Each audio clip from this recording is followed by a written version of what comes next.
Yeah, oh, Prof here, and we're already set up because we just did a big tool hole kind of thing, and this was one of them. I think Milwaukee did something none of the other brands want to do, and they have made their subcompact line. Generally speaking, their M12, most of that stuff is branded as compact. They do have some of the 20-volt line that is also branded as compact, depending on the tool. Usually it's for like a tool that's normally much larger for it to be called compact. But what Milwaukee has done here, as prefaced in the like tool haul video, is they have for the first time chosen to use this brushless technology, which is normally described as being able to deliver more power in the same size, to deliver a smaller size, which is something that I've talked about for quite some time. The original Milwaukee screwdriver was plenty powerful, even for drilling, for smaller holes, like things that you could chuck into its quarter-inch hex chuck. The 661 or 7 CTS for screwdriver, 661 or 725, which is just a newer version, the same thing. That size screwdriver is perfect for small electronics, for interior work on cars, for you name it, like these low torque, I don't want to say combinations of things, but low torque applications, right? I really like the it's also the 661 or the 725. It would be the impact, not impact wrench, impact driver. It's the quarter-inch hex once again. It's a pretty rare tool. They only made it in red for those years, and it's just small and handy. And it may actually be relevant for me to go and grab one for this video, just for comparison purposes. Because if this gets down to that size, that is the size that I need or want for around the house. A lot of people are saying for overhead stuff. You're not building a whole deck with it, but you're not looking to build a whole deck with it. You're looking to put in a wood screw or a screw into some wood, or you're doing things where an impact is better than a drill or a screwdriver, but you don't need giant top heavy bottom weighted device. My first impact driver was a Craftsman. This is before lithium ion tools were even a thing. And it was actually very well balanced because generally the impact drivers didn't have the big chuck hanging off the front, and they were like more power dense, if that makes any sense. And because of the battery hanging off the bottom, they were actually pretty well balanced compared to a drill, which has always felt front heavy to me.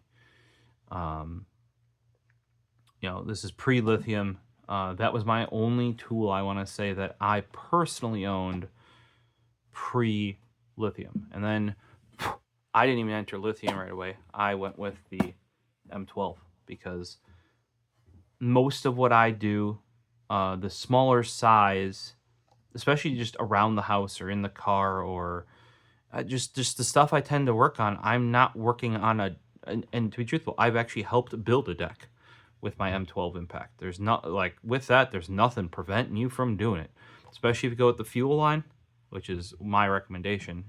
This is not a fuel, because it is not their more powerful stuff. Fuel does now seem to be not brushless. It used to mean brushless. There have been non-fuel Milwaukee tools for quite some time. Like the I want to say like the first cutoff tool might be one of them. There have been some here and there, or there have been updates on certain non-fuel models that end up being brushless even though they're not fuel.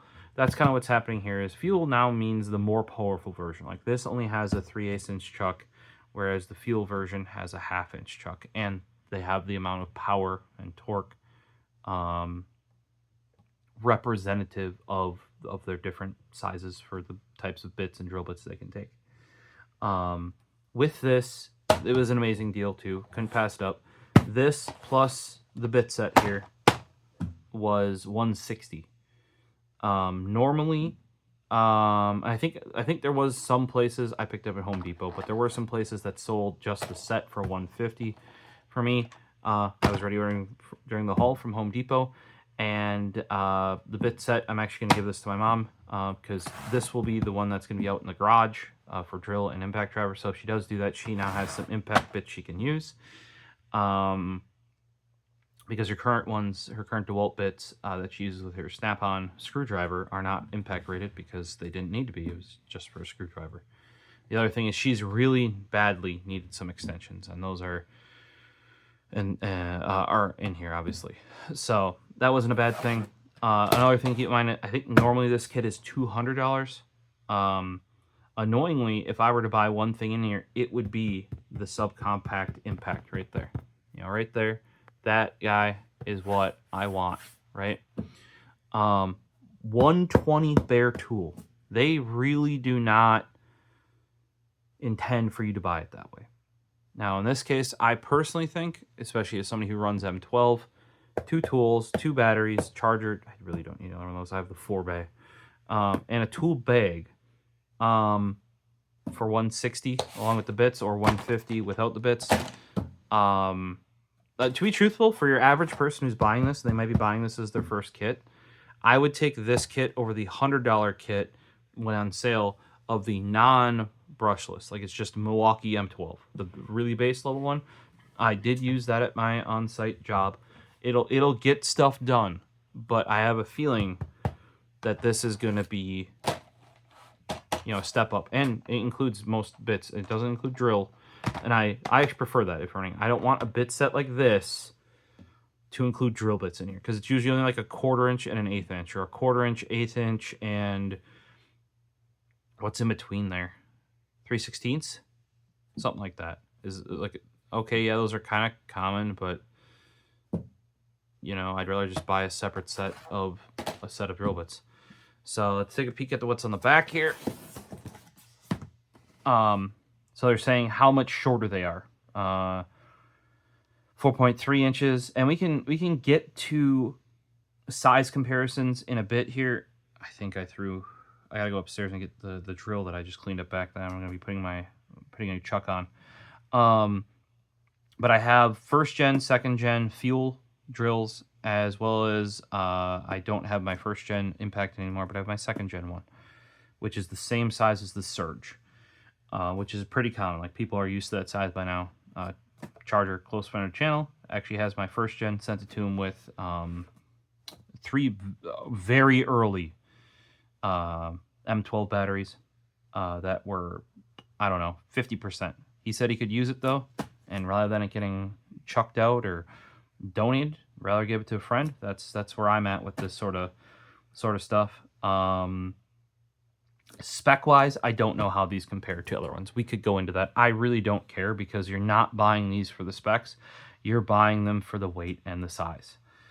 It does have a metal chuck. That is an important thing. A lot of brands, even higher-end ones like Makita, often have plastic ones, and down with plastic chucks. They're not confidence-inspiring. One thing I am noticing, they put the texture on the chuck here. If that is really smooth, they should have knurled that. That is the 1/4 inch hex quick change chuck there. They really should have made that knurled. Red lithium CP 2.0.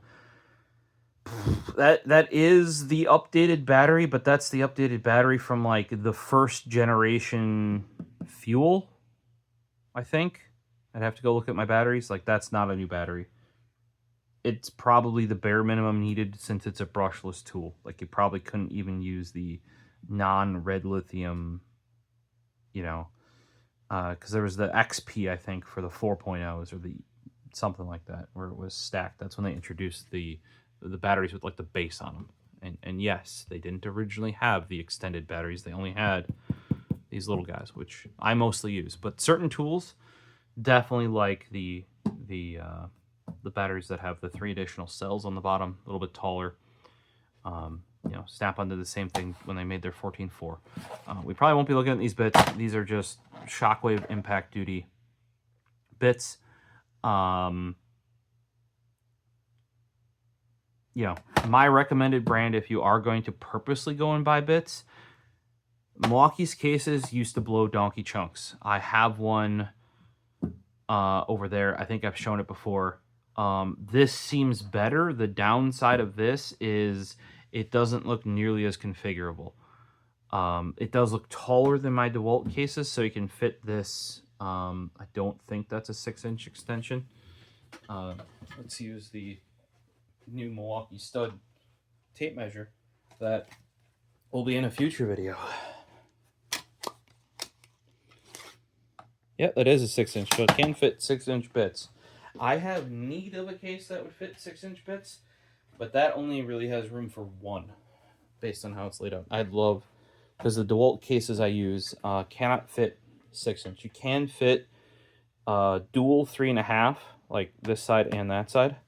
You're like, why couldn't you fit 6-inch? Well, because you have to stagger them. You have to go beep boop, beep boop, beep boop, or you can do 2-inch and 2-inch. Sometimes even with something in between, in the middle. This seems to be an improved case for these. I'm going to end up giving it to my mom, like I said, to use with these guys, which will be out in the garage if she ever needs impact bits. And I feel like she could often use that extension because she has one of these short little guys, and often that is not long enough to get where you need to go. So, you know, I have some use for it. If you're going to buy bits, though, like I said, I like the Milwaukee one's the best. Case-wise, though, Irwin does make third-party cases. If you guys know companies that make aftermarket bit cases like that, you know, like the kind that these come in, let me know. The thing is the Irwin ones are the same size for the case as I can buy like a cheap set during Black Friday of DeWalt bits that come in the case I like from them that is fully configurable. I actually configured one to have all of just the 1-inch insert bits. And I can get, I think I ended up buying like 3 or 4 of those. Each bit set was $10. And the reason why I needed that is I actually only have 2 cases. But to get all the inserts for like the insert bit one, I had to buy that many. However, I also got all the bits out of those. Whereas if you would have bought the Irwins separately, you only get the cases themselves. Whereas DeWalt, because I'm buying them on sale on like Black Friday or some other like holiday, I'm getting the bits with it. Now, would I prefer to use DeWalt bits?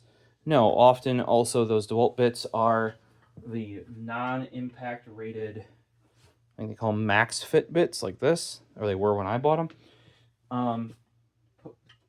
Will I not use those in impact? No, I will. They're just going to wear out a heck of a lot quicker than a proper impact rated bit set. As I throw knives on the ground.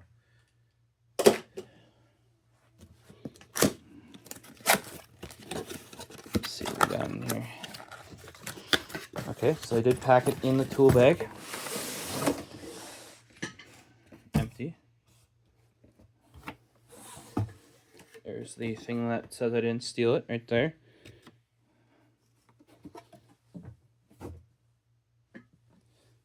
The giant electric magnet kills those, basically. You can already see the zipper on this is shit. You're like, what do you mean? There you go. Right there, right there, right there. So, not an amazing bag. If you don't have a bag, though, and kind of like what I said, which is, if this is your first tool, hey, yeah, then I would definitely for $10 take that bit set. I think it's only like a $27 or $30 bit set. Manuel for the drill, Manuel for the impact. This is interesting. This one is done more on their classic sort of newspaper paper, whereas this is, which is a much newer style, like a newer drill, or newer impact, I guess, is more on like copy paper. That's interesting because they're both from the same kit. Maybe this is more of a modification of an existing. Oh, and I got 2 of them. Look it, they're really nice to me. You know, exactly what I needed was 2 manuals for the impact, right? That's exactly what I need. One key. Oh, this is just their pamphlet of saying buy more tools from them. They have 300 plus tools between M18. By the way, one key is kind of cool, actually, because you can control from your phone. You can set maximum torque values and stuff like that. So in here, we got our charger. It looks like a charger. I think I have about a zillion, or I had, and I gave a bunch of these away. Output, 12 volt, 3 amp. I'll have to see if my current one, because I keep one like this, one separate one that is in a bag, just like this, and then I have a 4-bay. Like they make a contractor one where you have 4 of them. They have bigger for the M20. They have one that does 8 of the 20 volts as well. And I think that the newest version of that 20 volt one can simultaneously charge all 8 at the same time, which is surprising. So you got BAT 1, CP 2.0. These are the ones that are fixed, that don't have the plastic that breaks on the top. The clips can still break on the side.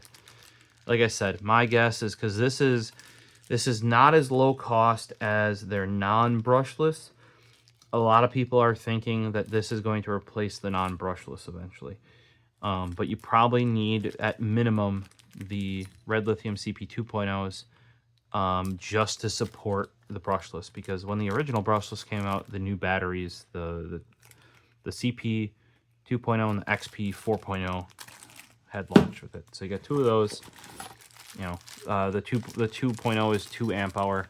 The charger you get in here can actually do, because it does up to the 3 amp hour, it can actually do the newer 3 amp hour batteries. So that's where I may swap it out. Like, I actually may keep my this charger instead of my existing one, because it can do. I don't have any of the 3 amp hour shorties. I do have the 6 amp hour big guy. Oh, this thing's tiny. Holy wow. I wasn't expecting that. This is like a child's toy. Okay, so when they say subcompact, they mean, oh, it's a little baby one. I'm so glad I bought these now. There's a kit in here for comparison. Okay, so there's that, and there's that. Here is, I'll unwrap these batteries, because you guys will probably know what those look like. I don't know that anybody, like, I've seen coverage of these online, like, as they were being announced and stuff. I don't know that anyone, literally anyone, said how small these are. Oh, and also, this is not put in the diagram that has knurling. Like I said, I would have been very surprised if that didn't have knurling.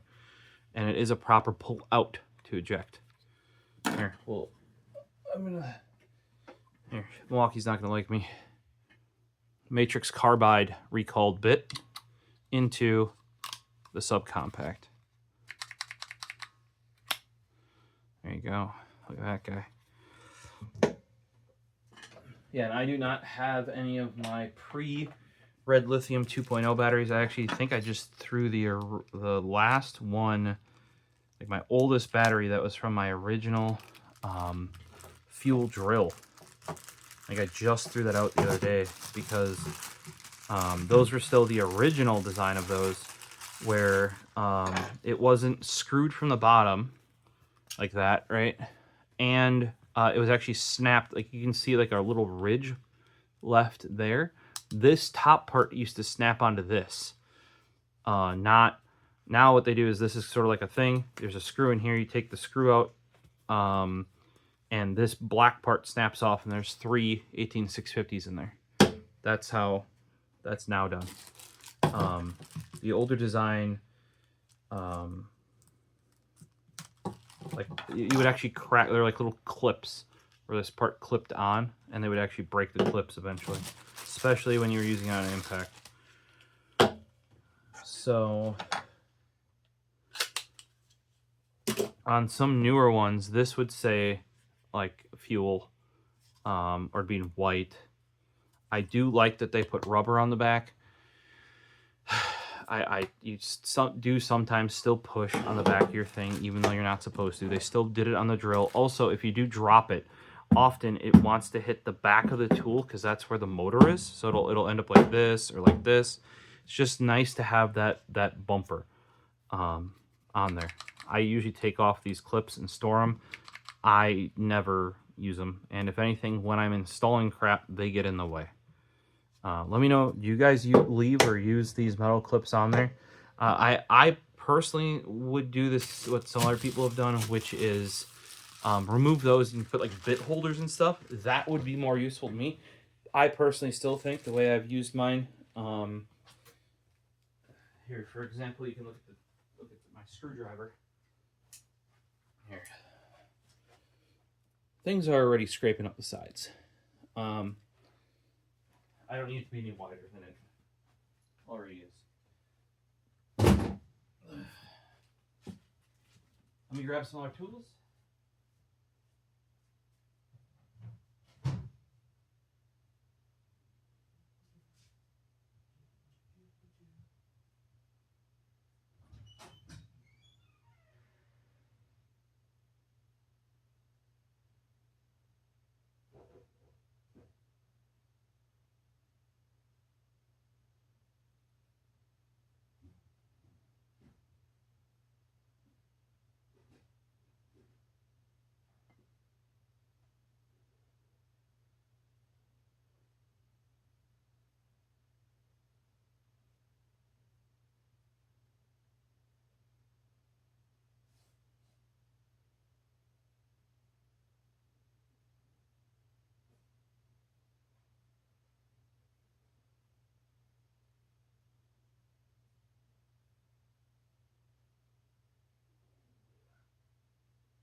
All right.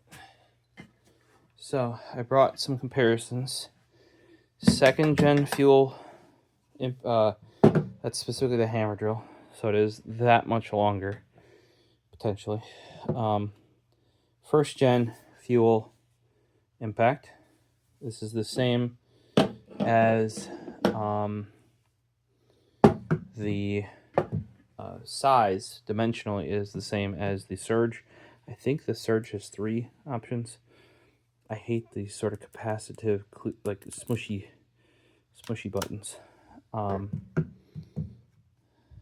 can see here too. See, I always scrape. So that's why I always take the clips off mine. I know like you can hook it on like a tool belt or something. I still don't think any of these are big enough to like properly hook on anything. If you watch like framers, I could see if you're on a ladder or something and you have like a nailer, they have those like big wide wire clips. Those I could understand. Like those are easy to clip and unclip. This, I mean, like I actually, with these new lightweight subcompact brushless ones, maybe. With this, especially with if you have the full size battery hanging off the back, no. Yeah, one of mine's missing that clip. These still have that clip too. Okay, let me check this. Okay, see this still.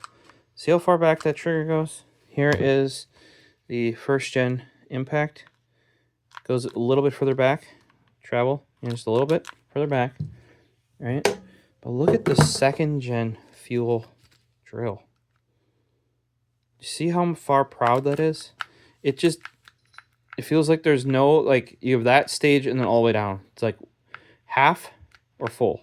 There is no, like, it's like an on-off switch rather than like a nice variable trigger on my my first gen fuel stuff. I'm gonna grab the first gen fuel drill so you can see what happened there inside as well. Maybe I can grab some bats.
All right. Got some batteries over there. We got our first gen fuel drill.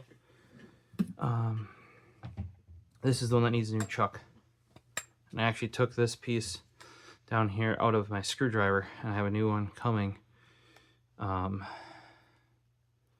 that as well. This I prefer. Here you can see on the trigger too. See, that goes like almost flush with this bottom plastic piece. This one, same sort of thing. Maybe even a little bit farther back, right?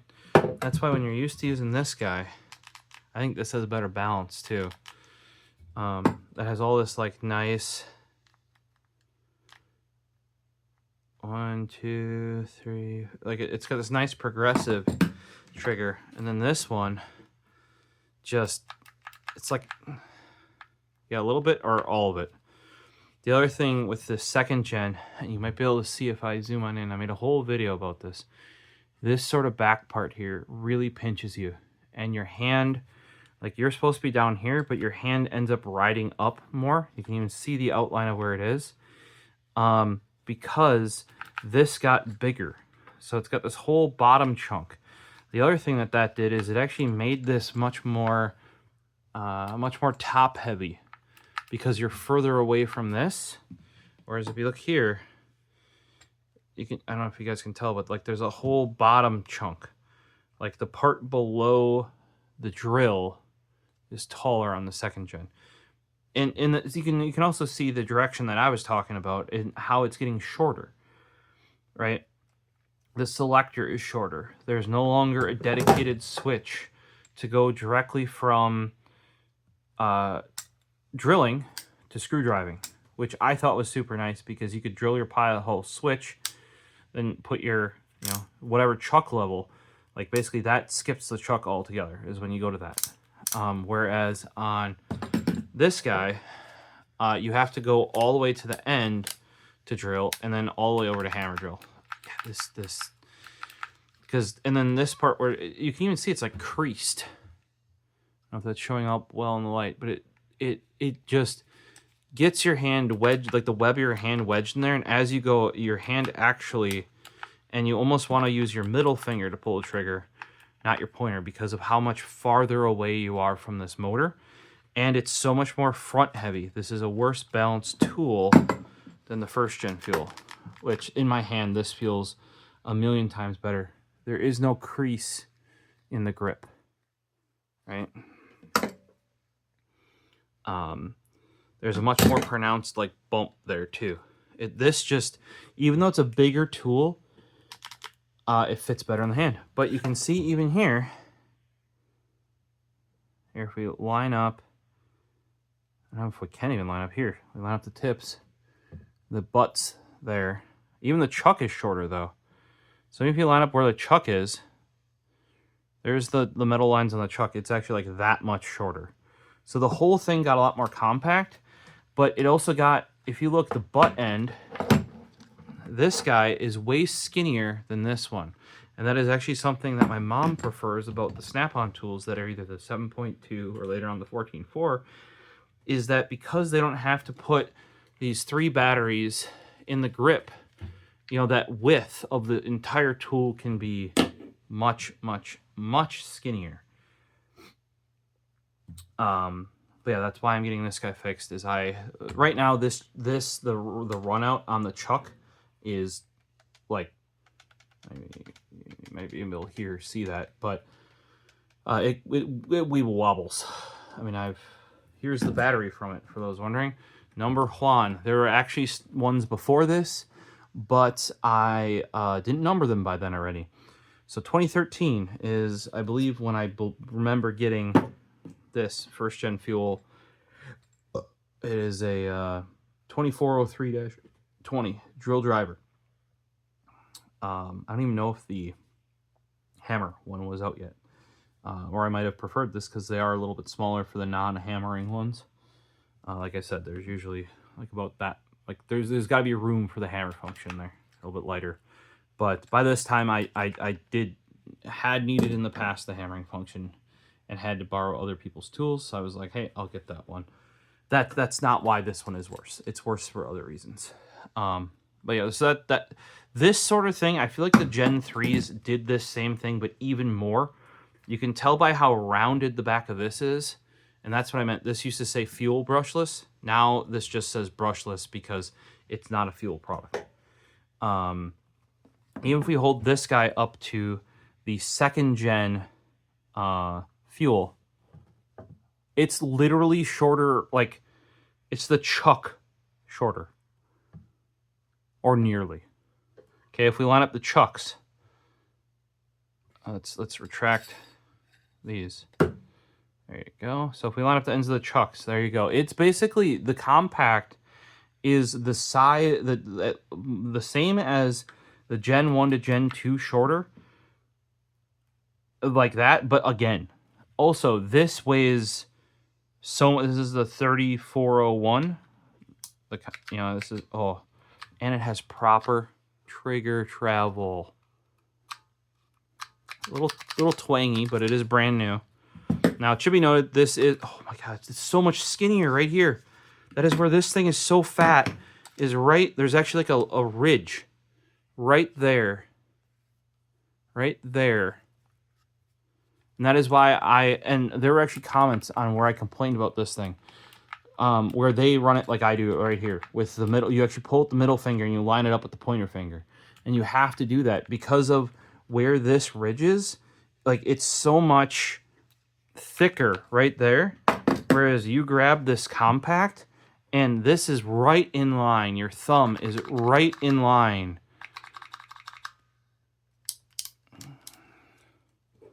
with that. Let's grab some charged. You got your lights up top rather than on the side. I would say, you know, because I'm used to them always being over here. As you can see, they're still there on this guy. They're still there on this guy. All mine are old enough where they're not on the top.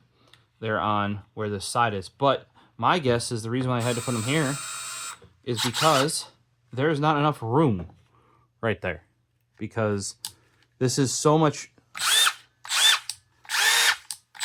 I told my mom she was gonna really like these, and she's like, no. I like this one. Like this one, she likes this one better than the 2nd gen too. This thing, and oh, I'm gonna tell you guys, it is in, like, okay, this is with a battery. I want to compare it to my 1st gen.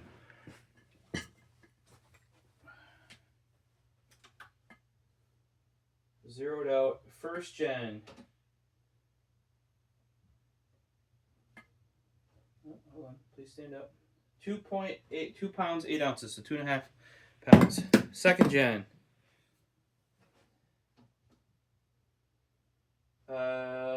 2 pounds, 5.5 ounces. So he knocked off 2.5 ounces.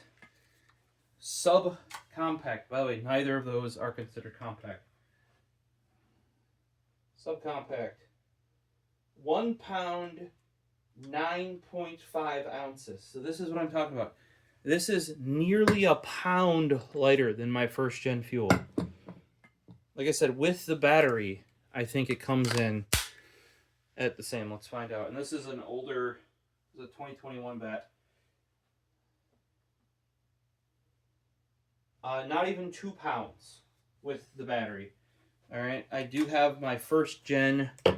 This is what I was telling you, XC 4.0.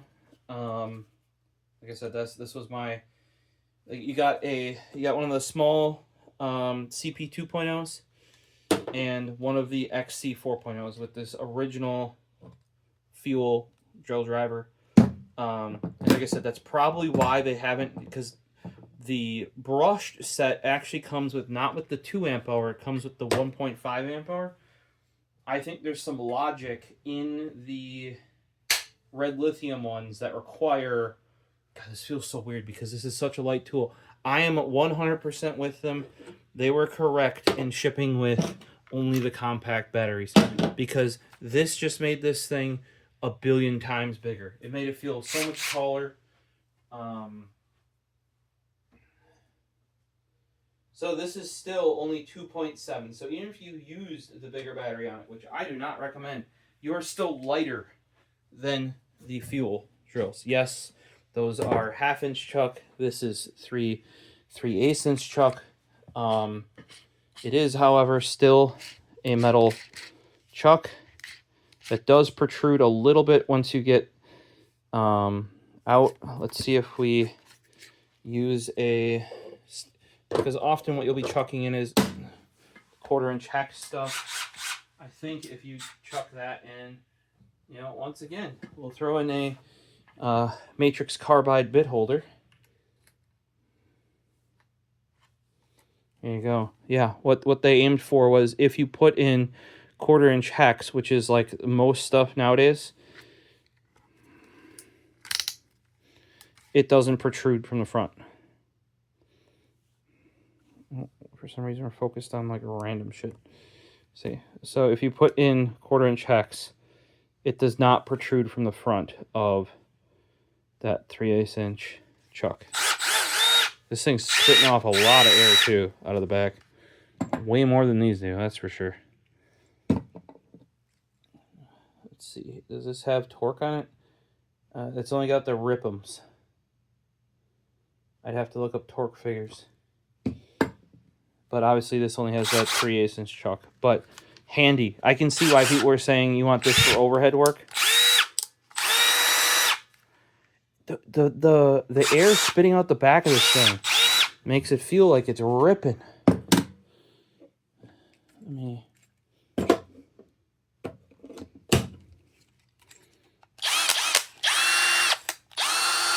Oh, you can even hear this thing. Like, it doesn't lock. The chuck doesn't. Besides the run out it has, which you can use by, like, if you just put it flat and you hold something up, you can pretty much see, if you put, especially if you put a straight drill bit in it, you'll see it wobble. There's other ways to actually like measure using a dial gauge on this to see, you know, like on a brake rotor. But then the other thing that happened is the ratcheting, which you do not follow the stupid home guide that I saw of somebody that was saying like, oh no, you ratchet it down, like it'll wreck your bits, or I don't know if it was your bits or your drill if you ratchet it down. No. The ratcheting part is so that your freaking bits don't fall out. And what I mean by that, the other thing that I try to avoid is if you go all the way in, it's resting on, there's a screw in the bottom of this that holds it on, right? You do not want it to be resting on it. You want to pull it out just ever so slightly, right? So you're not resting on that in the back of the drill. Then listen, that's what you want. There was a video and actually some articles, but the video was infuriating me. they're saying that when you hear that, so you don't wreck your drill and or wreck your, I think it was your drill, but you gotta break that, like that. Well, if you do that, you know what's going to happen? Your chuck is going to loosen and your bit's going to come flying out. The whole point of that ratcheting, which was not in earlier keyless chucks, because keyed chucks didn't have any need for that because you just wrench on them. What would happen is you would just go to there, and then any sort of tension on the outside of this, or like, that's also why this ring spins on this one, right? So it doesn't catch it, but it actually is like that will not unloosen itself. Like, it would have to get caught substantially. And that's what they were saying, is they were saying undo that. No, that's for your own safety. Part of why this might seem like it's kicking out more air is those vent holes are massive, because they're doing the like the Makita thing, where I bet they've done that on a lot of their newer ones, where the motor is actually part of the housing of the tool, and that's probably how they got it so friggin' compact. So that fan out the back, like the motor's there to there probably, and that's just sticking out the back on a bearing. There's probably a bearing in this back of that housing right there. That's pretty common, at least. So yeah, for example, this with a battery is lighter than either of these two without a battery. It is a full pound under my original fuel 12 volt. And I don't know if you saw my response to when I got them out of the box. I'm like, oh, they look like toys. This clip is massive. Like, it would make way more sense to put this clip on this second gen fuel or something. I've already hit my knuckles on it too once, like, or my thumb's knuckle, however you want to say that.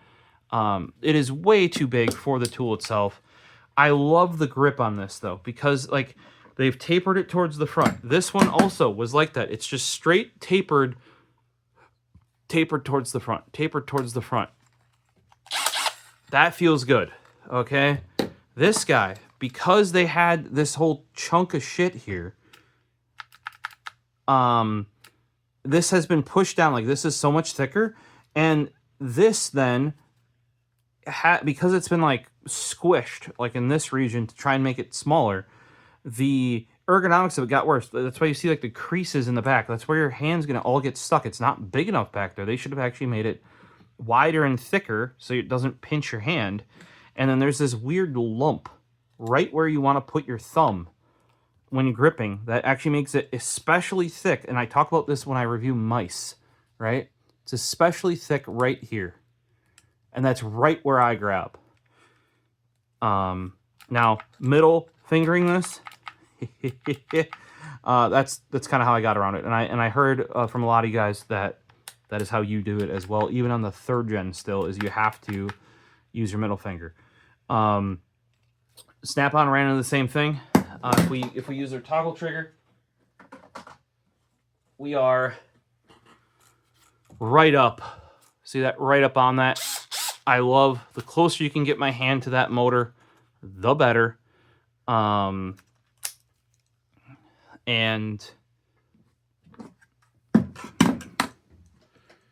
so yes, the closer you can get my hand up to that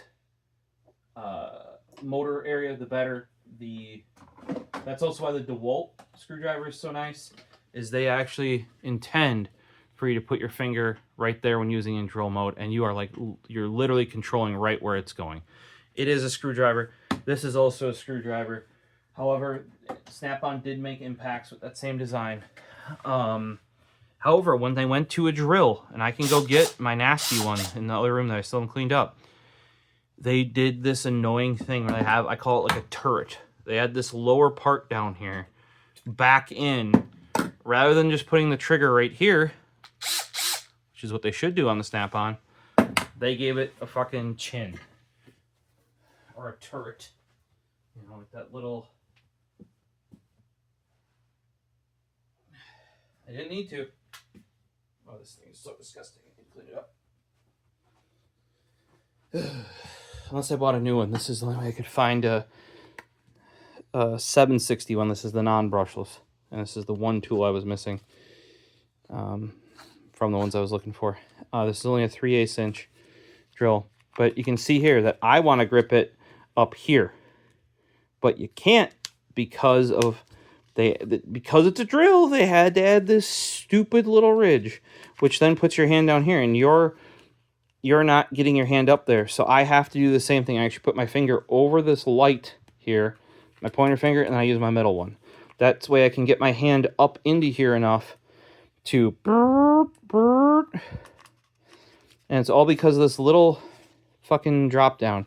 I would actually argue they should make it obviously not as tall as the one on the 2nd gen Milwaukee, but it almost needs to be bigger.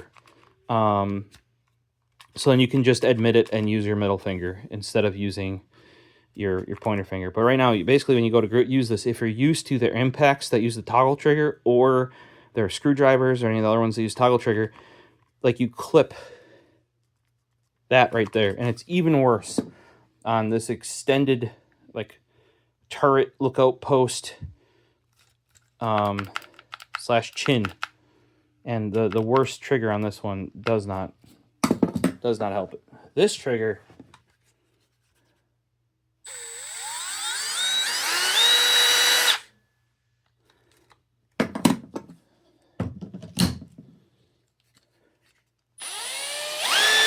like there's literally getting anything in between like that and that is almost impossible. And you're like, well, why would you need that? Well, when you're starting drilling, which is the number one thing drills are used for, if you're driving, driver. Yeah, it's a drill slash driver. That's because we didn't have just drivers. Well, they didn't have impact drivers, at least, for a long time. I remember the first time my uncle used my... actually, it's over in the left side there, the M12 impact, this guy right here. He had to go and get himself a 20 volt because he ran Milwaukee, and he was using his 20 volt Milwaukee screwdriver and stripping out screws in my first 2x4 desk. Yes, I built 2x4 desks. Yeah, this is what I'm looking to emulate, for those wondering, is that size of tool. That is, and if we look, I mean, it might be a little bit wider, but it is a heck of a lot shorter. And we're talking not much. Here, we'll de-battery it, okay? That to this. I think this has got more front top heavy, like where the anvil is here, because this is a screwdriver, not an impact. But this is what I'm looking to emulate, right? Let me go grab the actual impact one. I'm not going to grab my red one that it's supposed to match. We're going to grab my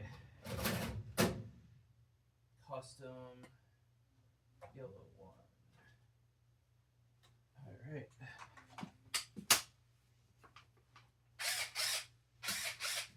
Let's grab a bigger batch too.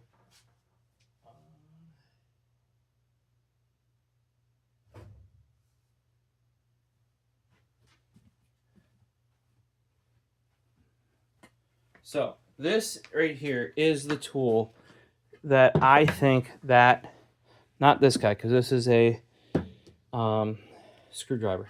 Still love this thing. Toggle trigger. I mean, like, Milwaukee apparently will never make. They came out recently because some of the auto mechanic guys are like, will you ever make a toggle trigger?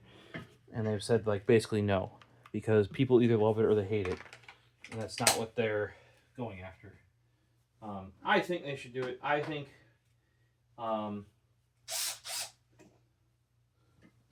tighten, loosen,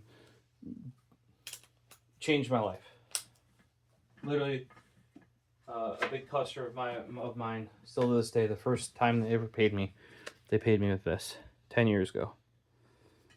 So, and this is actually a used one when I got it from them. Because they couldn't get... By that time, Snap-on had already made it bigger.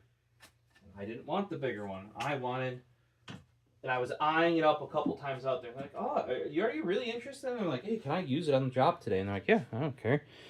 And then I'm like, hey, I want one of those. And I gave them their first bill, and they're like, hey, that's right around with that costs. I'll get you one off the truck. And they couldn't get that exact one, so I got the new batteries off the new one, and the older one, the older screwdriver. This is what I want this to compete with. And if you look, it is a heck of a lot shorter, and I don't think it's that much bigger in the back. Weight-wise,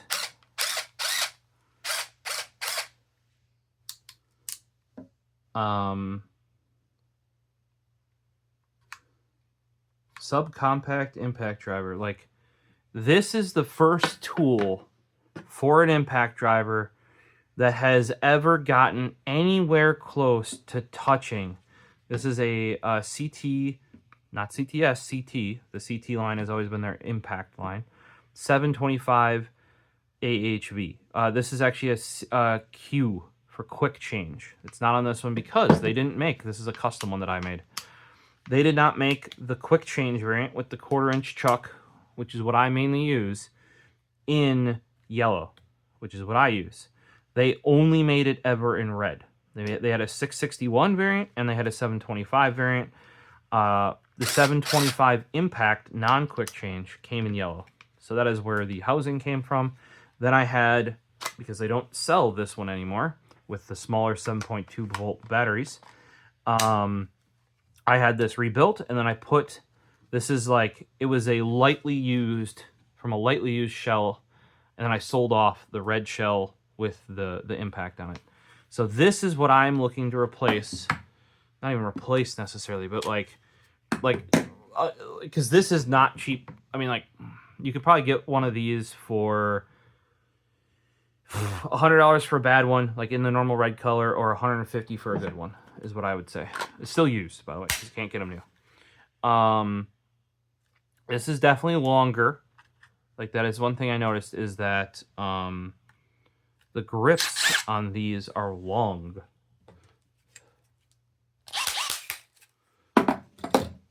But it feels like standard, you know.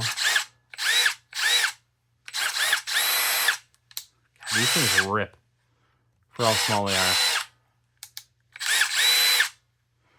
But yeah, once again, I couldn't probably put the lighting here because it would normally be back here, and there is no tool there. I don't know if some of the newer tools also went with the lighting or the on the top, but just brushless, not even in white. You know, because I've seen some that are just like the just brushless non-fuel, like I think it's compact brushless, not subcompact like these are. It's at least in white on there. These are just straight in black. For somebody who this was my ultimate tool, I still think this feels better in the hand. The grip on the snap-on kind of feels like, compared from 1911 to Glock, right? This is much more slender, like kind of what we were talking about before in the drill. This is even skinnier, and that is because they only have two 18650s. Even if we go with their 1441, which is 4 18650s, right? It's still much more svelte. However, if you look from the top now on this subcompact, it like I'm gonna say impact drill part of it really isn't. The one thing I would say is I'm choking up on this a little bit much. I would have to get used to it. I am going at it from the back, and I'm catching on this little lip right there. You really want to go up from the bottom, and then you're good. If you go straight from the back, which you can do because it's so short back here, your web of your hand will get caught on this little ridge right there. So if you're using these, I would go up from the bottom. Fitment is much better than backing down, you know, like that sort of thing. Which on these that have a much more, that almost be like a beaver tail on a pew-pew, you know, like you can just slot your hand in there. Brilliant, right? Because there isn't much rear end, especially on, like, there's even less on the impact compared to the drill. Yeah, Yeah, there's even less there, because you can see where those front screws are. So if we line up the front screws, like it's an even smaller, like the impact. Like I said, of the two, this drill is gosh darn wieldy, to be truthful, which is crazy.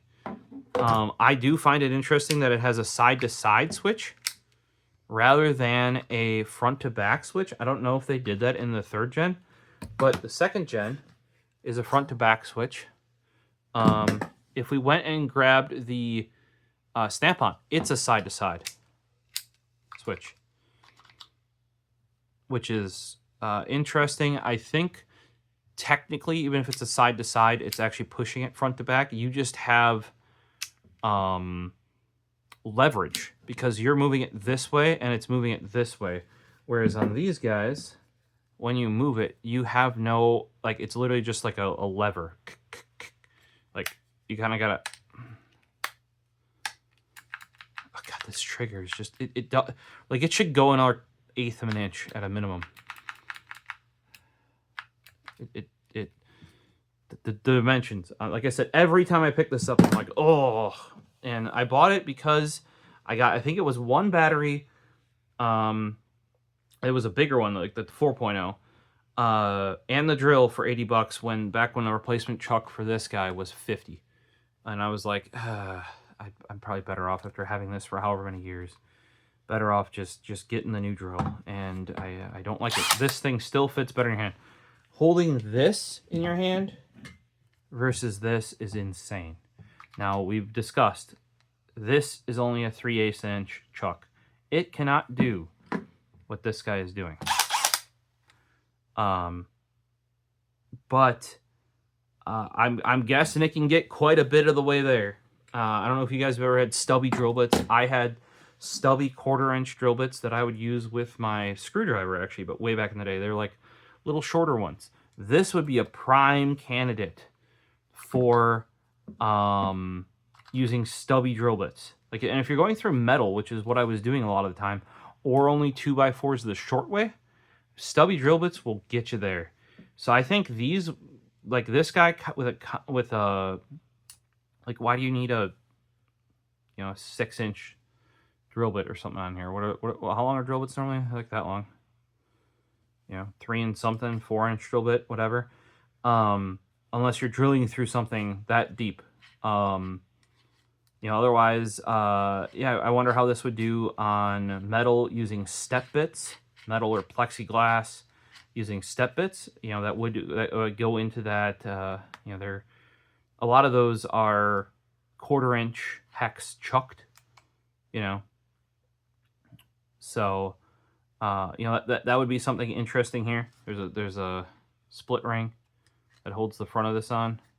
So the only part that doesn't spin is this little front nose cap. This purposely still spins, and when it's locked, I don't have a thing in here, but say if I hold it, this just spins. So what that helps with too is catching this front cap. If you did run that into a piece of wood, if you don't catch that exact nose, spinning this isn't going to unloosen your chuck. These do not have that same function. This whole front metal bit is directly connected in. Just an interesting thing here. So let me grab some weights on this. Like this, I can already tell is lighter than. I have the bigger battery on here. If you're wondering, with these older Snap-ons, even though this is a 7000 and it says 14.4 volt on it, because it's based on the older 600 series, nothing prevents you from taking the older 7.2 volt, as long as you put it in the right way, because it still has that cutout on the front. And that cutout is one of the things that allows that in there. Then there are tools from them, and I had one, I sold it though, a light that was only 7.2 volt. And there's actually a piece inside of here that this notch here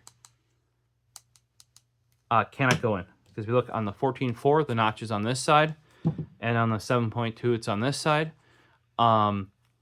This side could not go in the 7.2 only thing. And I Realistically, I don't know why it was 7.2 volt only, because of how these batteries work is they're basically wired up as dual 7.2 volt batteries. Like there's actually more pluses and minuses in here.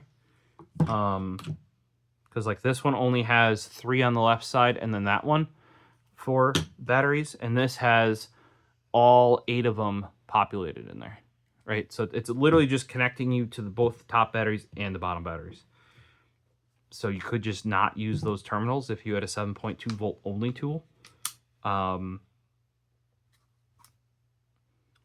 Not sure there, but let's get you guys a weight on this guy, no bat, and this guy, no bat. So the snap-on impact that I'm trying to not necessarily replace, because I have my ultimate copies of them, but if one of you were like, hey, I like that snap-on impact, where can I get one? And I don't want to mess with used ones. You're 1 pound, 8.9 ounces without a battery. And with the Milwaukee Subcompact impact, you're at 1.57 ounces. Now with battery, the smaller one, you're at 1 pound, 11.4. And with the smaller battery from, oh yeah, by the way, these are custom. They're from STS. They're 3D printed. They have some pretty powerful magnets in them. They're way lower. Like, it feels like you don't even have a battery battery boot or on it, unlike the snap-on one, which is like a huge snap, like over mold that you snap onto it. That all of my, because these are actually older snap-on batteries, because it's cheaper to buy old ones in good condition that might need the batteries replaced in them, get them rebuilt. And then also I put the, and I added that rubber boot. I'm still not fully decided if I like that or not. But the Milwaukee, once again, is 1 pound, 11.4 ounces. This is just on a postage scale. I'm not saying it's the most accurate thing ever. And 1 pound, 13.8 with the snap-on with the smaller thing. So these are very comparable tools. I don't have like what kind of power this has versus this has got more rip'ems. I can tell you it has more rip'ems.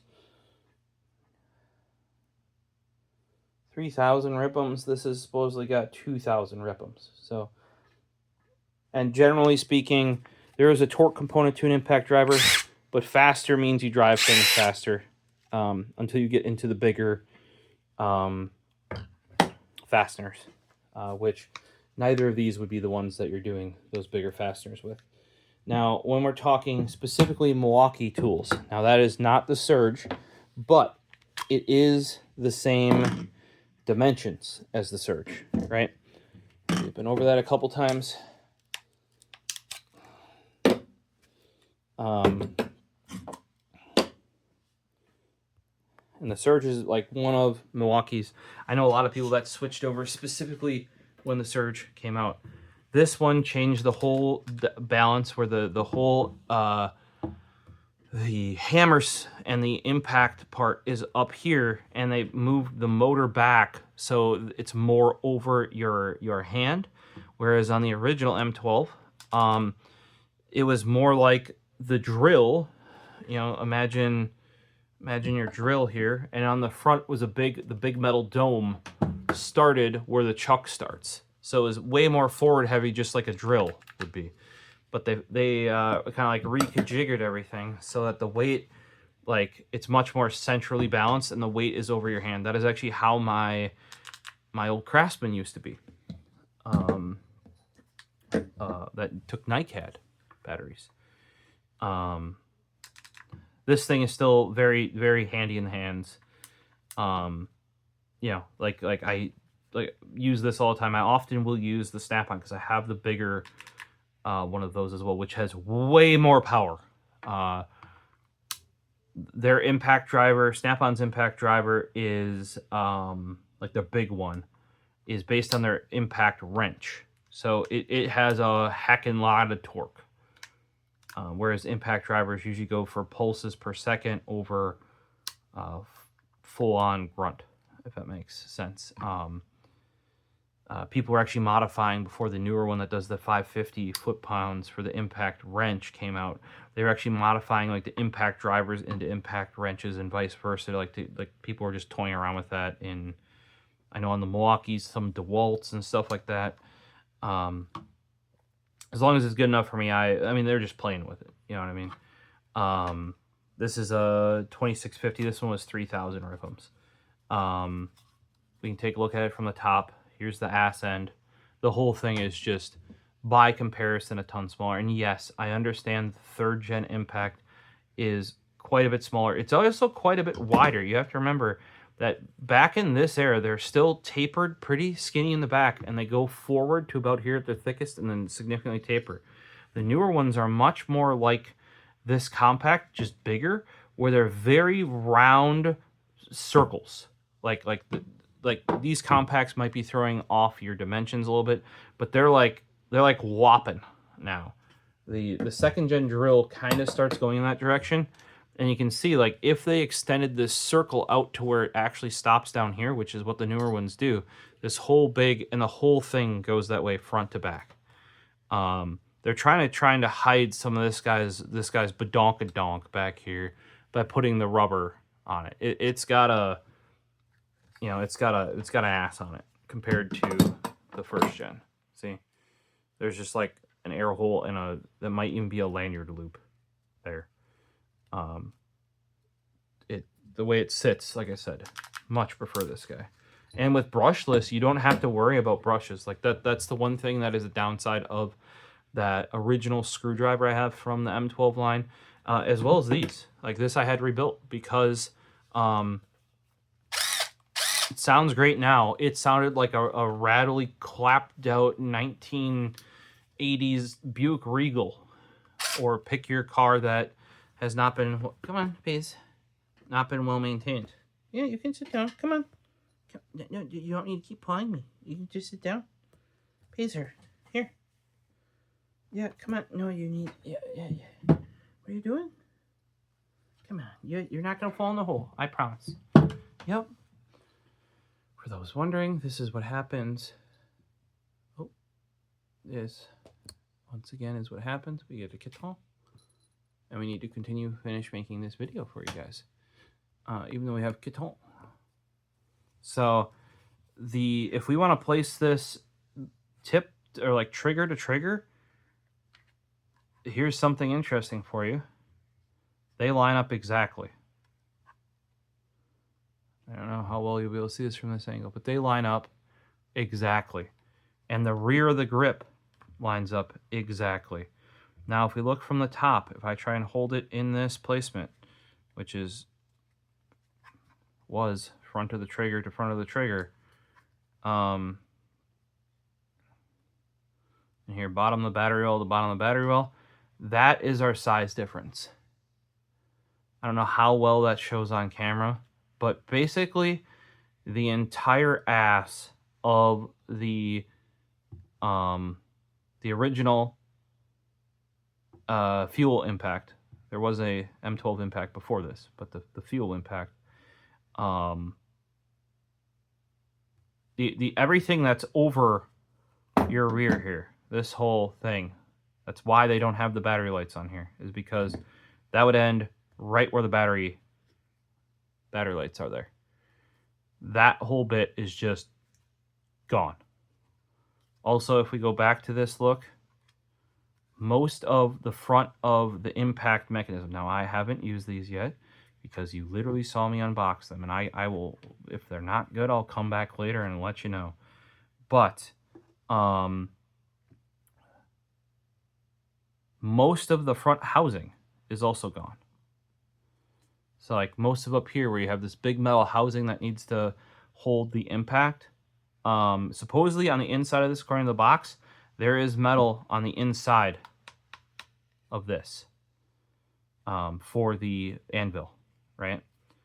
But it's not external. Like, you know, a lot of these have the external housing for the anvil that's in there going bang, bang, bang, bang, bang, bang, bang, bang, bang, making the impacts. You You know, and often they have the screws coming in from this side for the impacts as well, whereas the drills go in the front. And that's because where does the torque go on the impacts? Bang, bang, bang, bang, bang, bang. This is much more all like one molded piece here. So for those of you out there that don't require the toggle trigger but want an impact that is as small and light as this, I think we finally have it with the... for why I haven't been using the new batteries is they're not charged. So there's no point. I can't play with things when they're not charged. So I'm just using... That's the nice thing about Milwaukee M12. Yes, you saw that this battery from 2013 right here still works. That's what came with my first gen fuel drill. Yes, I do have batteries older, or had batteries older than this, which predate the red lithium branding, I believe. It's just M12. Look at that. She works. I don't know why you would use the compact with the giant-ass batteries. I feel like you're completely defeating the friggin' point. Yeah, even Paisley's wondering where the heck that... These little subcompacts, and maybe the Gen 3s are the same, or especially, I don't know what you want to call that new 550 foot-pound impact. If that's a Gen 3 or a Gen 3.5, I wasn't paying too much attention on that. But the current layout of these with, like, the fan is not set back at all. It is, like, fully exposed. Whereas how these are is the actual, like, back of that fan, like that back blade of it is actually, like, inside the housing. They kick off a crap ton of air. Yeah, that was something else that I didn't like about the Gen 2 fuel, is they got rid of the back venting of the motor.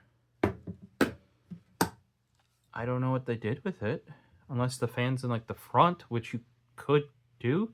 That just goes against a lot of the design of, you know, these like, you can see the Gen 1s were all done fan in the back.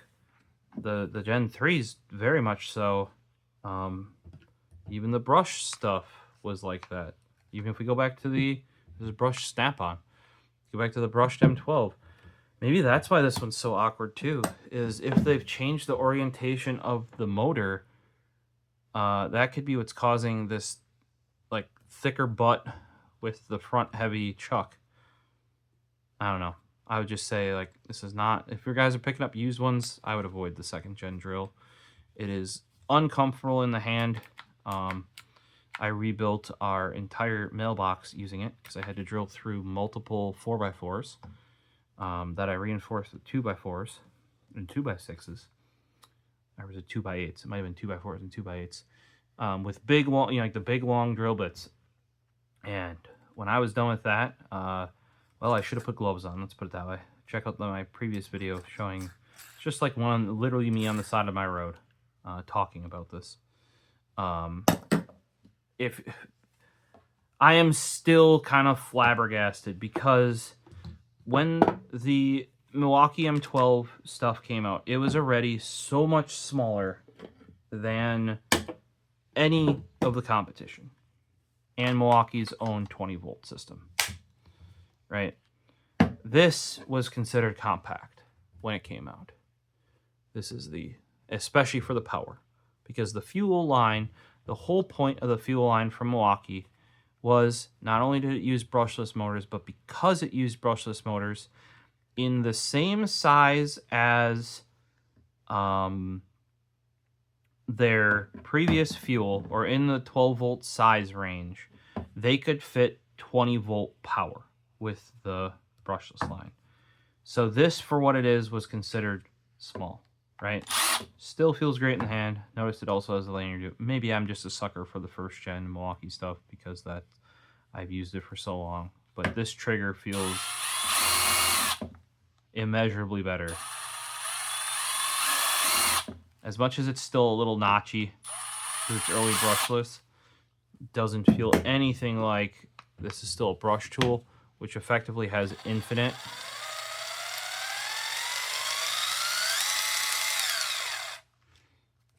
steps. Because with the brush tool, they have to translate, just like an electronic gas pedal, they translate a potentiometer to a thing with the motor. Over time, they got better.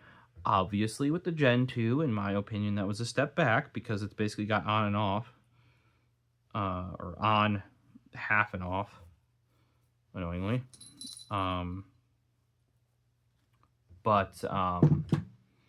Yeah, this I even when I saw them when I unboxed them, these are like little baby tools, like kids' toy tools, but they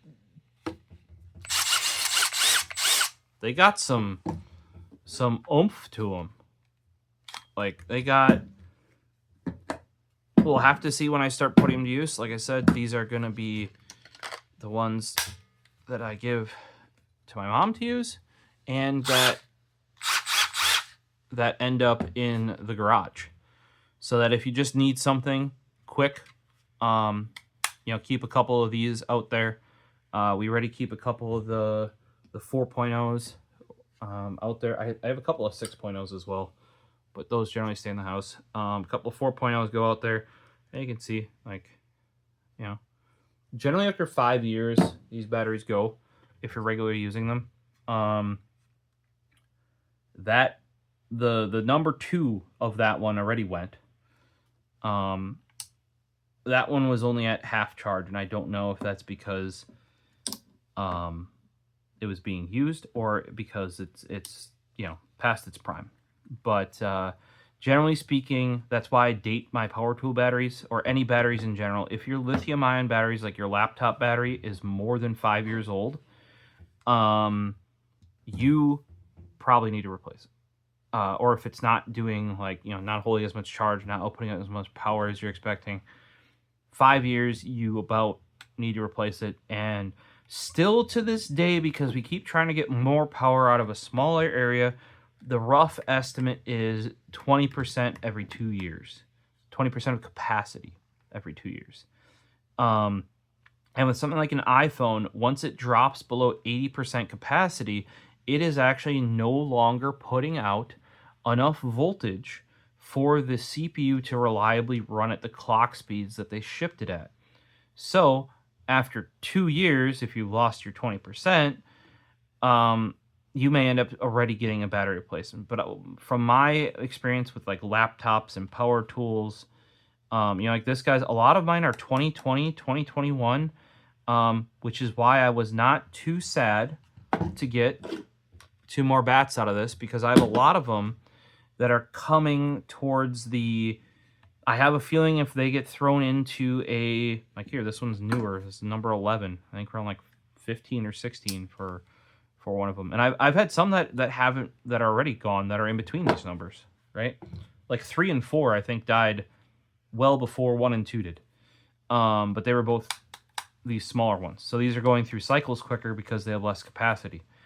I generally, with the Milwaukee 12 volt, unless the tool needs the bigger battery for some reason, some of them use it to actually so they can stand up, or so they can use them as like a counterweight, that sort of stuff. Like the under hood car one, I think, came with a 4 or a 6 amp hour, and it really needs it, because if you're leaving it on while you're working in your car, it's chewing through those batteries pretty darn quick. I tried keeping some of those older batteries that were, like, say, at 50% health or 50% capacity around, just to use for lights, but I just got sick with having to, it's been a half hour, let me go change the battery again. Oh, it's been another half hour, let me go change the battery again. So it's just something to keep in mind. Like, even the one nice thing, though, or not one nice thing, but another nice thing about Milwaukee is, as you saw, I have their first M12 screwdriver. It still works till this day. The battery meter on it might be a little wonky. So I just run it till the batteries are dead in it. But it still works. The batteries that were in that, minus being dead, would have still worked in all these tools. Maybe for the brushless, they may not have like the brains in them. That's probably why they shipped the red lithium CP 2.0s. instead of the 1.5s, which are just like M12 1.5, I think. Because I like I said, I previously used, like, we got the $100 kit for work because that's, bro, I could barely get them to do that. And I'm like, hey, I need to mount things, and this is like the bare minimum. Also, we already use M12. Like, it doesn't have to be mine. We can make it like the shops, and unless I need it, I can leave it at the office, sort of thing. They're like, oh yeah, that sounds reasonable. Then other techs can use it. No, me or one of the techs literally had it all the time. It was like $100 kit. Like, come on. But yeah. So I if you guys were looking for smaller, this drill is tiny. I imagine it does 3/8 inch drill things. The Snap-on 14.4 drill is known to be weak as shit. The brushless one is quite a bit better. If that's in this realm, though, as long as you kind of like what I was using that screwdriver for like 1/4 inch and smaller bits. I mean, they show it using like spade bits and doing like awkward, because it's short this way. They're drilling holes with like the auger style bits for running cables for electricians and stuff. Supposedly it can do it. We'll have to see. But if you wanted something smaller, or you saw this Snap-on guy and you're like, yeah, granted, and you're like, I wish I could have something like this size. A lot of the stuff I need to do around the house, I don't need much. I would step up from the non-brushed Milwaukee, which on sale is about $100, to this set, which is $150. I would not buy either of these not in the set, because they want $120 for this tool only for the impact. I don't know that that's worth it when you can get the kit of them for $150 on sale, or $160 if you want a set of bits. But they seriously, when I opened them up, looked like toys. They look like this is like a kid's impact. And that would be another option. Like, maybe if you have older people or people with smaller hands, like I said, my mom really likes the Snap-on, especially the screwdrivers, because of they're slimmer, they're easier to fit in the hand. I will admit, this brushless, not only does the grip line up much more closely with the first gen, like how it tapers, like it's skinniest in the front and tapers back with no weird lumps. The fact that there's almost nothing above it, like it's basically the grip, and then the tool goes straight up. This feels like ridiculously light, as somebody who's used to using a bunch of different drills. M12. Also, I've had the Bosch screwdriver. Frozen Slate has that. I believe he bought the Bosch 12-volt drill when he needed a drill. So I've used, I have 8-volt DeWalt line with that screwdriver. I've tried the 12-volt DeWalt, which is oddly good, but they make very few tools in that. I almost invested in the 12-volt Earthquake XT 12-volt line that Harbor Freight discontinued, which is part of the reason why I will not buy Harbor Freight power tools, is because, unlike Milwaukee, I think it was like a 28-volt line they had very shortly. But once Milwaukee, who invented and you're like, no, they didn't. No, they literally invented lithium-ion power tool technology. Once they made the 12-volt, like I said, you can go and get, I don't even know when that screwdriver is from. 15 years ago, probably, if not more. If my fuel stuff is from 2013, no, that screwdriver's got to be even older. I don't know the exact date, but like the batteries just work. It does look like Harbor Freight's being like a little bit more with their impact line. Like they're making more and more tools, and they're actually starting to come up with revisions. Like, they're in their second generation. The Earthquake XT 12-volt never made it out of a second generation, or out of a first generation. Like, it only had like very few tools. They were very good tools, though, because the ones they showed off were basically made in the same factories that Milwaukee and Snap-on were. which means they were quality tools. So like that would have been one where I was like, that would have been a good one to invest in. But that's where if you go, like realistically, when you buy your tools, you're buying the battery system, right? And normally I would not even have gone outside of Milwaukee, but Snap-on done tempted me once I started using this toggle trigger. And at least they're going to be around. And people, like I said, here, I got rebuilt 12 volt, or sorry, 7.2 volt batteries. Can't buy these new anymore. 2013 is when that battery came out. 2012, they were still doing, I think I might have some 2012, but 2012, they were still doing NiCad. So that should tell you how far ahead Milwaukee was with their lithium-ion 12-volt tech, much less their 20, compared to even Snap-on, you know?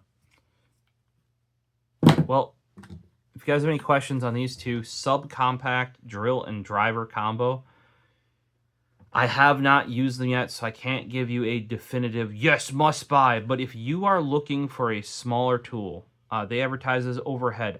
Heck, I just don't like lifting the heavy ones. Or if you just want it to feel smaller in your hand, like you're older or you have arthritis in the grip or anything like that, I can recommend these just based on that. Do not expect full-size fuel power out of them. Do not expect 20-volt power out of them. But for general around-the-house stuff, I shouldn't even say that because they're proposing these even for trades, but in areas where you're doing a lot of overhead, and I have done many things that where you're constantly reaching up. Like holding your arms up for that period of time can be tiring, much less a tool and all like pressing against things, screwing things in. So yeah, if you're like I said, if you were like me and you like this tool, or you wish you could have this tool, or you wish you could like this tool because they're so hard to get, this, especially the Impact, is basically that. I can't imagine this being a 3/8 inch drill from Milwaukee that it's any worse than the Snap-on drill I just showed, that yellow one that really needs to be cleaned up and possibly rebuilt. If anything, it's way shorter. But the slim and the grip, unless you're driving, because a lot of the, like say an HVAC technician, I don't know that you're driving a lot of hard things, or a lot of that you might even need to get a bigger 20-volt impact wrench for it, or at least the 550 foot-pound, fuel. But for the smaller stuff, like, just zipping up stuff, hey. And like I said, these clips, as much as they're getting in my way, because they don't extend past the back, but dang near, these things are so short that they almost do. I'm taking those clips off right away. You saw it in some of my other tools. Like, I often wedge these in as close to, like, this thing's got all scrapes there too, all scrapes on the top, like holding them in weird places. I don't need any extraneous clips. I would probably get like a holster for them if I were to do something like that. Or if I did want to clip, like I said, there are like big wire ones that you'll see on like framing nailers and stuff like that, where you can actually quickly like hook it on, where I can't imagine that's gonna, I don't know, you guys tell me how you use your stuff. With how light this is too, whoa, with how light that is though, I don't know, like I also never thought of, like, if you put this way, it's gonna hang off all awkward. See where the that's why I never understood those clips there. I understood the DeWalt's, and I think some of the Milwaukee's have it on the ass end where you're basically holding it from the battery holder. That makes sense because all the weight's down here at the bottom, besides the battery. I don't understand this placement of the clip ever. Maybe you guys use it. You can let me know. The other thing is, like I said, I've said that a lot. CP 2.0s, they come with that probably because they have to, because they're brushless. That's when the CP 2.0s and the XC 4.0s were introduced, was when the fuel line came out with brushless. There are the newer, even higher end ones. I forget the terminology. I know for the 20 volt, it's the Forge.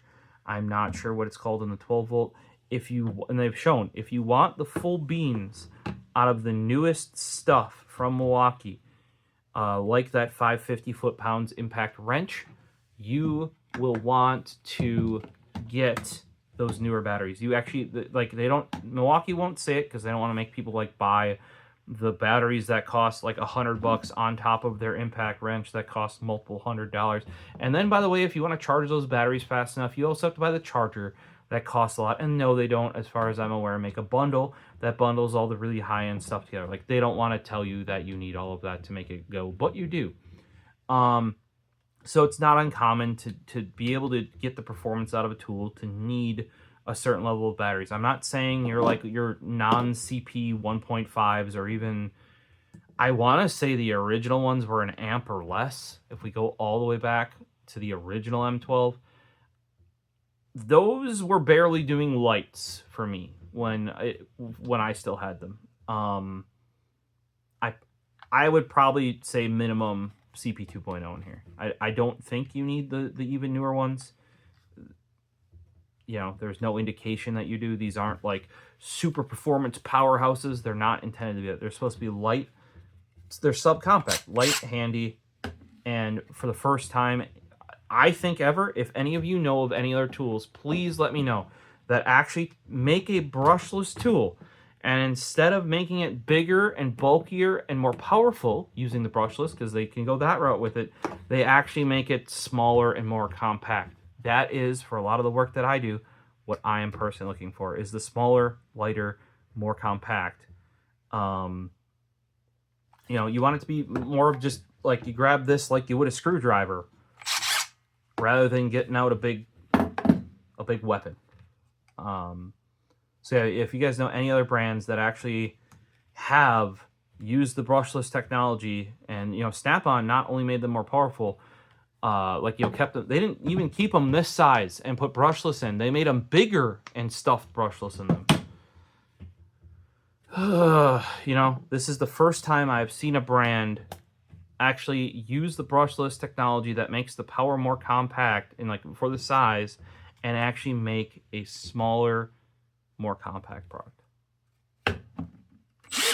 Which, like I said, that I've been chasing that, but with older tools, because they keep making them bigger. It's the first time they've actually made it smaller. And I have one impatient kitten on my lap right now. Right there. So I think we're going to call it quits. She's been pawing at me for the last couple minutes here as I've been trying to finish up.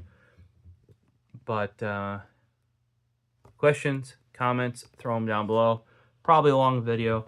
Hopefully the comparisons of the different tools I have are helpful to you. And yeah, if the Gen 2 drill doesn't look as used as the other ones, there's a reason why. Ugh.